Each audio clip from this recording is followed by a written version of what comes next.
This week, the North Carolina House moved the North Carolina Farm Act of 2024, Senate Bill 355, through the committee and onto the floor on Thursday morning, where it passed with a unanimous vote, 93-0. And the measure cleared the House Agriculture and Finance committees prior to it coming to the floor.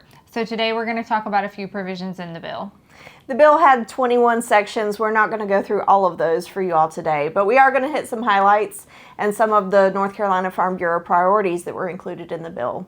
So Section 3 dealt with feral swine, and it basically enhanced the penalties for transporting swine without proper identification, which would make it illegal transportation of feral swine. And so it just enhances the enforcement penalties for that activity.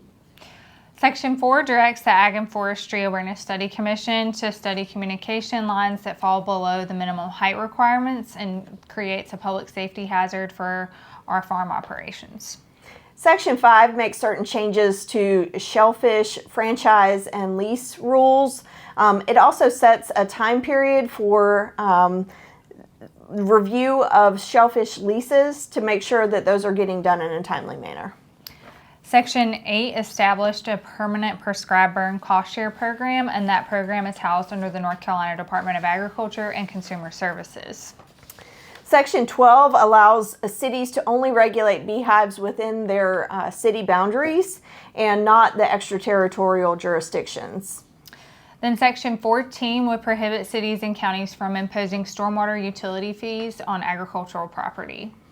And finally, the last one we'll talk about today is Section 15, which enacts a tax credit for certain real property donations. And one of the purposes for the tax credit would be for farmland protection. So those are some of the highlights. We're going to have a whole list of all of the sections and what they do in the written version of the Capitol Roundup.